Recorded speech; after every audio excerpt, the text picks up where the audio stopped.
السلام عليكم ورحمة الله وبركاته. الحمد لله رب العالمين والعاقبة للمتقين والصلاة والسلام على أشرف الأنبياء محمد وعلى أصحابه أجمعين. আলহামদুলিল্লাহ, আল্লাহ তাআলার দরবারে লাখ কোটি শুকরিয়া। আল্লাহ তাআলা আমাদেরকে আজকে দর্শে উপস্থিত হওয়ার তৌফিক দান করেছেন। আমরা প্রত্যেক বছরের মতো বছর রমজানে আমাদের ধারাবাহিক সূরা ভিত্তিক তাফসীর কোর্স শুরু করছি। আলহামদুলিল্লাহ, আল্লাহ পাক আমাদেরকে বিগত 3 বছর ধরে একসাথে সংযুক্ত রেখেছেন এবং আমরা আল্লাহ তাআলার কাছে দোয়া করি যেন আল্লাহ তাআলা আমাদেরকে এর সাথে দীর্ঘ সময় পর্যন্ত যুক্ত রাখেন। তো আমরা আল্লাহ তাআলার দয়ায় সূরা ফুরকান পর্যন্ত পড়ে শেষ করেছি।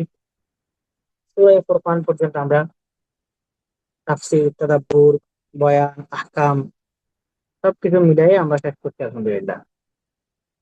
তো আজকে আমাদের সূরা হচ্ছে সূরাতুশ শুআরা। সূরাতুশ শুআরা শুরু করার আগে আমরা সূরাতুশ শুআরার উল্লেখযোগ্য বিষয়গুলো, সূরাতুশ শুআরার আলোচনাগুলো এবং সূরাতুশ শুআরার সূরার বিষয়ভিত্তিক যে আলোচনাগুলো সেগুলো আমরা আলোচনা করে তারপর আমরা সূরা শুআরার আয়াত এবং তাফসীরের দিকে যাব। তো প্রথমে আমরা সূরাতুশ শুআরা সম্পর্কে কিছু বলি যে এই সূরাটার মধ্যে কি কি আছে, এই সূরাটা কেন আল্লাহ তাআলা আমাদেরকে নাযিল করেছেন, এই সূরার মৌলিক বৈশিষ্ট্যগুলো কি, এই সূরার ঘটনাবলীগুলো কি কি, এগুলো আমরা জানবো। তো সূরাতুশ শুআরা একটা মাক্কি সূরা এবং মাক্কি সূরার যেসব বৈশিষ্ট্য থাকে তাওহীদ, রিসালাত, আখিরাত, পুনরুত্থান, এই সূরার মধ্যে তেমনি ভাবে তাওহীদ, রিসালাত, আখিরাতের বিষয়গুলো আছে। আকীদা, উসুলুল ঈমান, ঈমানের যে মৌলিক বুনিয়াদী বিষয়গুলো আমাদের দরকার সেগুলো এই সূরাগুলো আমাদের সামনে উপস্থাপন করে। দ্বিতীয় বিষয় হচ্ছে এই সূরাটা এমন একটা বিষয়বস্তুকে কেন্দ্র করে শুরু হয়েছে, সেটা হচ্ছে কোরআনুল কারীম। যে কোরআনকে আল্লাহ তাআলা তার সমগ্র সৃষ্টির হিদায়াতের জন্য মানুষের সমস্ত মনস্তাত্ত্বিক রোগের শিফা হিসেবে নাযিল করেছেন এবং এর ব্যাপারে মুশরিকদের অবস্থানগুলোকে তিনি ব্যাখ্যা করেছেন। যে মুশরিকরা এই কোরআনের সমস্ত আয়াতকে সত্য থাকা সত্ত্বেও তারা সেটাকে মিথ্যা প্রতিপন্ন করেছিল, তারা সেটাকে মিথ্যায়ন করেছিল, সেই ব্যাপারগুলো আল্লাহ সুবহানাহু ওয়া তাআলা আমাদের সামনে পরিষ্কার ভাবে তুলে ধরেছেন, যেন আমরা বুঝতে পারি যে আমরা এই বিষয়টা যেন আত্মস্থ করতে পারি, ধারণ করতে পারি যে আল্লাহ সুবহানাহু ওয়া তাআলা কাফেরদের ব্যাপারে কোন অবস্থান রেখেছেন, যেখানে তারা এই আয়াতগুলোর মধ্যে সুস্পষ্ট প্রমাণ থাকা সত্ত্বেও তারা আরেকটা মুজিজা চাইতো, যেটা এই কোরআনের বিপরীত হবে। তারা বলতো যে আমরা এই কোরআন চাই না, আমাদেরকে অন্য আরেকটা মুজিজা দেখাও তোমাদের উপর ঈমান আনার জন্য। এরকম তারা বেয়াদবিমূলক কথাবার্তা বলতো। পরে এই সূরাটা সাইয়্যিদুনা আমাদের যে সমস্ত নবী আলাইহিমুস সালাম ছিলেন, নবী আলাইহিমুস সালামের জীবনী আমাদের সামনে উপস্থাপন করেছে। নবী আলাইহিমুস সালামের কষ্ট, তাদের দাওয়াত, তাদের মেহনাগুলো এই সূরা আমাদের সামনে উল্লেখ করে। যে নবী আলাইহিমুস সালামকে আল্লাহ পাক মানব জাতির হেদায়েতের জন্য প্রেরণ করেছেন এবং এখানে মূসা আলাইহিস সালাতু ওয়াস সালামের সাথে ফেরাউনের ঘটনাবলীগুলো দিয়ে এই সূরার মধ্যে নবীদের জীবন শুরু হয়েছে। এরপর তাদের মধ্যকার কি কি কথাবার্তা হয়েছিল, আল্লাহ তাআলা সম্পর্কে তারা কি কি কথাবার্তা বলেছিল, আল্লাহ তাআলা মূসা আলাইহিস সালামকে কি দলিল দিয়ে মুজজা দিয়ে কাফেরদের বিরুদ্ধে শক্তিশালী করেছিলেন, কি কি সাহায্য তাকে করেছিলেন, সেগুলো এখানে উল্লেখ করা হয়েছে। তারপর এসেছে সাইয়েদুনা ইব্রাহিম আলাইহিস সালাতু ওয়াস সালামের ঘটনা, যেখানে ইব্রাহিম আলাইহিস সালামের সাথে তার পিতা এবং তার জাতির মধ্যকার সংঘাতগুলোকে তুলে ধরা হয়েছে। তারা মূর্তি পূজা করতো, ভূত পূজা করতো। আল্লাহ সুবহানাহু ওয়া তাআলা ইব্রাহিম আলাইহিস সালামের মাধ্যমে তাদেরকে প্রমাণ দিয়েছেন, নসিহত করেছেন, তাদের কর্ম যে বাতিল সেটা তাদেরকে বুঝিয়েছেন। যে বিষয়গুলো না তারা ভালো মতো শুনেছে, না ভালো মতো বুঝেছে, না তারা মানার চেষ্টা করেছে, কোনোটাই তারা কখনো বুঝতে চায় নাই, মানতে চায় নাই। তো এই কারণে আল্লাহ তাআলা তাদেরকে যে আযাব গুলো দিয়েছেন, তাদেরকে এভাবে ধ্বংস করা হয়েছে এবং ইব্রাহিম আলাইহিস সালামকে আল্লাহ পাক যেভাবে হেফাজত করেছেন, সেই বিষয়গুলো তুলে ধরেছেন। অতঃপর এই সূরাটা মুত্তাকিন এবং কুফফার যারা আছে উভয় গোত্র সম্পর্কে কথা বলেছে। মুত্তাকিনদের পরিণাম কেমন হবে, কাফেরদের পরিণাম কেমন হবে, সেই বিষয়গুলো এই কোরআন আমাদের সামনে তুলে ধরেছে। তারপরে এখানে আরো অন্যান্য নবীদের ঘটনাও এই সূরার মধ্যে এসেছে। সাইয়েদুনা নূহ আলাইহিস সালাম, হুদ আলাইহিস সালাম, সালেহ, লূত, শুআয়ব আলাইহিমুস সালামের ঘটনাগুলো এখানে এসেছে। মুকাজ্জিবিনরা, অস্বীকারীরা, মিথ্যা প্রতিপন্নকারীরা এই কথাগুলো নবীদেরকে বলতো, তাদের কিতাব সম্পর্কে বলতো, এগুলো আল্লাহ পাক এখানে তুলে ধরেছেন। এরপর এই সূরাটা মুশরিকরা রাসূলকে যে অপবাদ দিত, সেই অপবাদকে খণ্ডন করে শেষ হয়েছে। কাফেরদের একটা অনেক বড় অপবাদ ছিল, তারা বলতো যে এই কোরআন শয়তানের পক্ষ থেকে নাজিল হয়েছে, ঠিক আছে, আল্লাহর পক্ষ থেকে না। এত বড় জঘন্য কথা তারা বলতো। কোন কথা হচ্ছে সূরাত শুআরার নামকরণটা, শাআইরুন মানে হচ্ছে কবি, শাআইরুনের বহুবচন হচ্ছে শুআরা। তো এখন আল্লাহ তাআলা কেন এইখানে সূরাত শুআরা কবিদের নামে নামকরণ করলেন? কারণ আল্লাহ তাআলা এই সূরার মধ্যে কবিদের ব্যাপারে বিস্তারিত আলোচনা করেছেন। কেন করেছেন? কারণ মুশরিকরা দাবি করতো যে মোহাম্মদ সাল্লাল্লাহু আলাইহি ওয়াসাল্লাম একজন কবি, এবং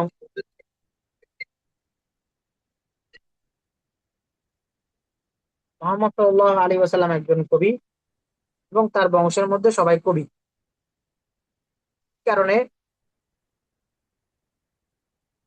তিনি এভাবে কোরআন বলতে পারেন। তো এটা আল্লাহ তাআলা খণ্ডন করেছেন।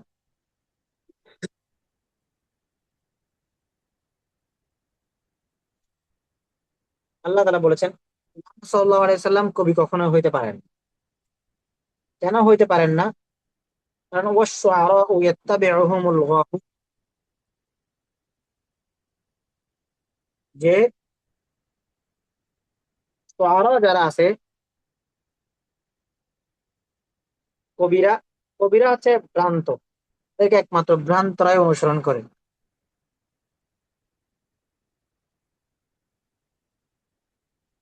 কেন ভ্রান্তরা অনুসরণ করে?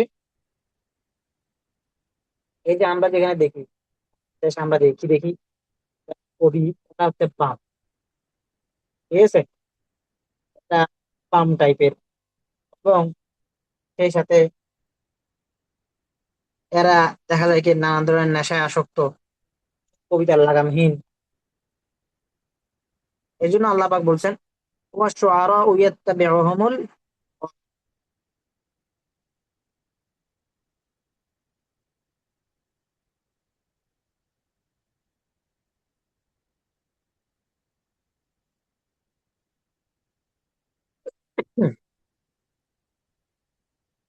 আম তারা ইলা আন্নাহুম ফি কুল্লি ওয়াদিন ইয়াহিমুন ওয়া আন্নাহুম ইয়াকুলুনা মা লা ইয়াফআলুন, এবং তারা যেগুলো বলে সেগুলো তারা নিজেরাই অনুসরণ করে না।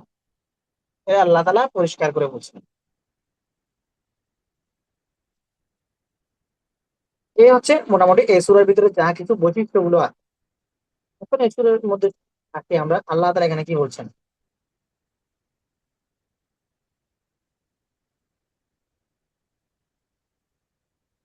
বিসমিল্লাহির রহমানির রহিম। তাসিম, তিলকা আয়াতুল কিতাবিল মুবিন, লাআল্লাকা বাখিউন নাফসাকা আল্লা ইয়াকুনু মুমিনিন, ইন নাশা নুনাজ্জিল আলাইহিম মিনাস সামাই আয়াতান ফাযাল্লাত আনাকুহুম লাহা খাদি'িন, وما يأتيهم من ذكر من الرحمن محدث إلا كانوا عنه معرضين، وقد كذبوا فسيأتيهم أنباء ما كانوا به يستهزئون، يرمي الأرض كم أنبتنا فيها من كل زوج كريم، إن في ذلك لآية وما كان أكثرهم مؤمنين، وإن ربك لهو العزيز الرحيم।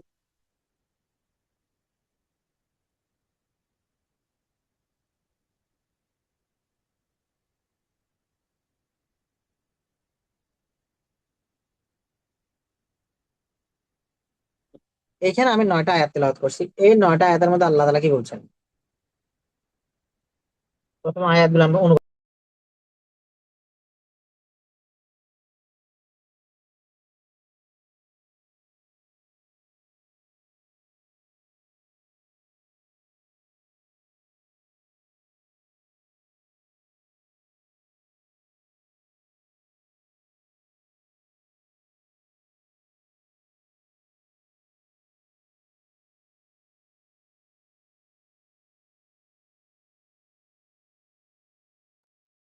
তসিম, এগুলো সুস্পষ্ট কিতাবের আয়াত। সম্ভবত সম্ভবত আপনি নিজেই নিজের নফসকে বের করে ফেলতে চান বা নিজেই নিজেকে ধ্বংস করে ফেলতে চান এই আফসোসে যে তারা ইমান, তারা মুমিন না।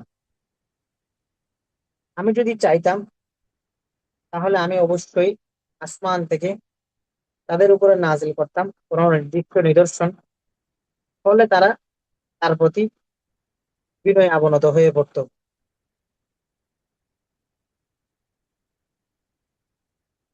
অথচ এই মুশরিকদের কাছে, তাদের কাছে তাদের রবের পক্ষ থেকে কোন, যে কোনো নির্দেশনা, যে কোনো উপদেশ তার সাথে সাথে তারা সেটার বিরুদ্ধে লেগে পড়ে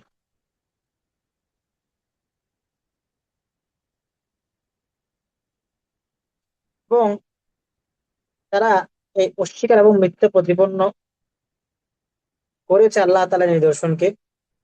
অচিরেই তাদের কাছে আসবে সেই সমস্ত সংবাদ যারা তাকে অস্বীকার করেছে, উপহাস করেছিল।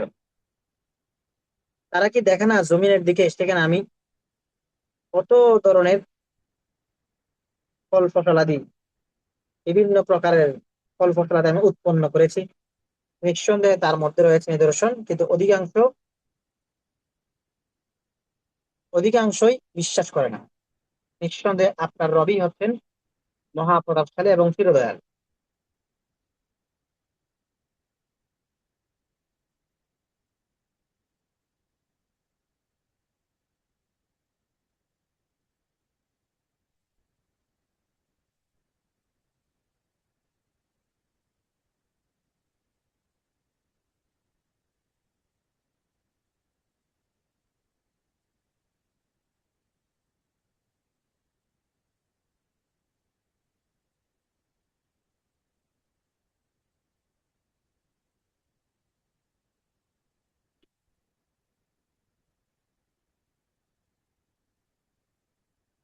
এখন আমরা এবার এই সূরা সংক্রান্ত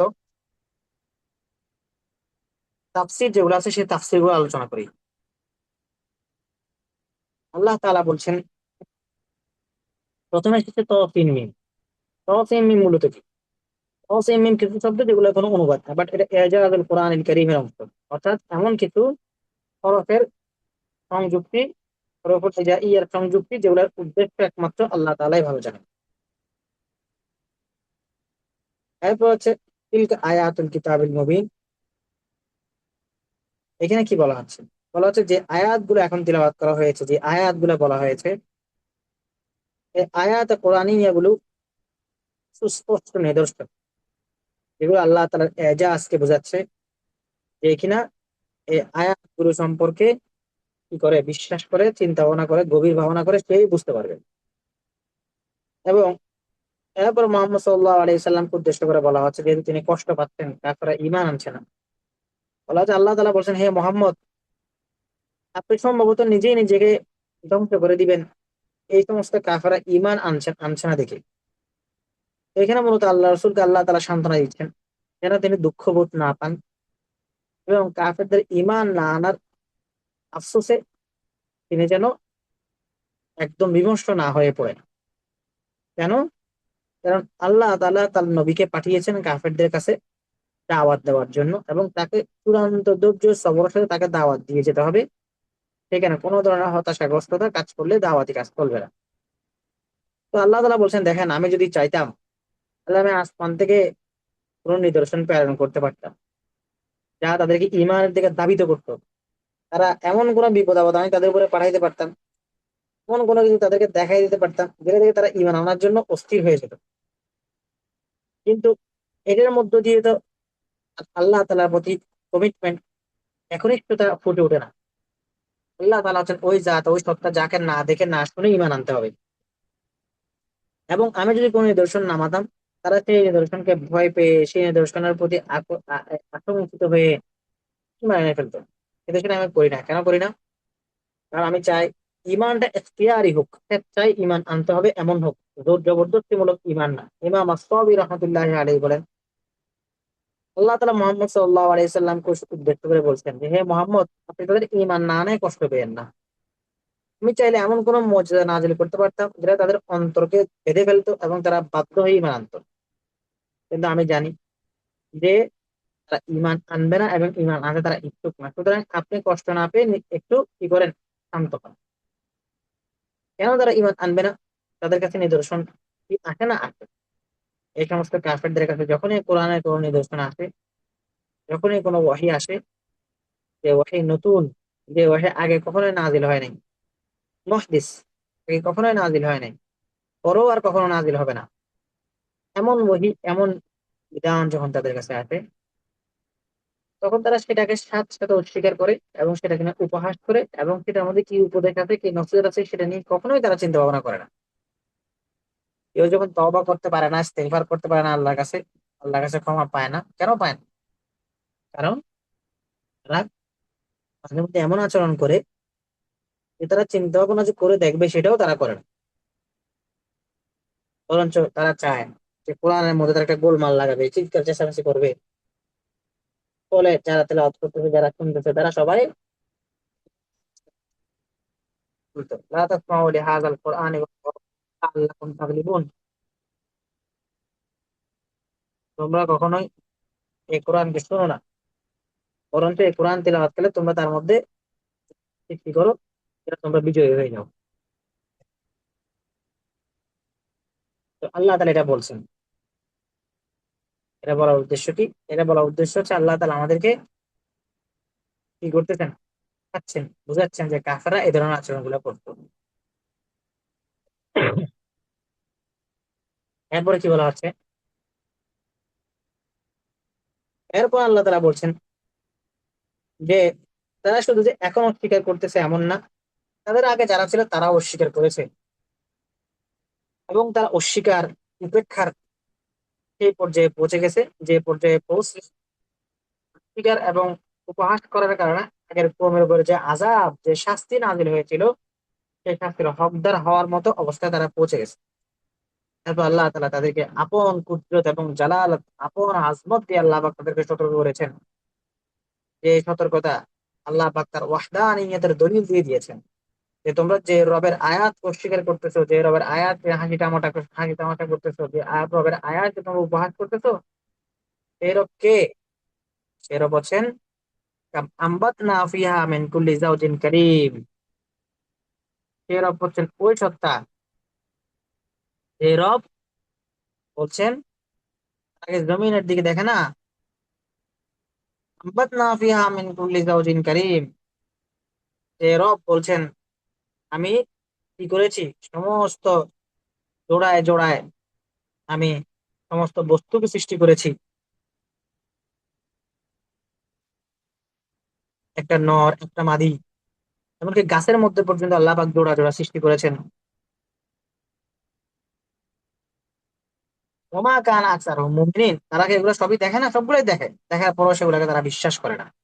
আল্লাহ তারা ইলমের ব্যাপারে তাদের আস্থা নাই, দলিল প্রমাণ দেখা সত্ত্বেও তারা তাদের কুফরের মধ্যেও বিচল থাকে, তারা অটল থাকে।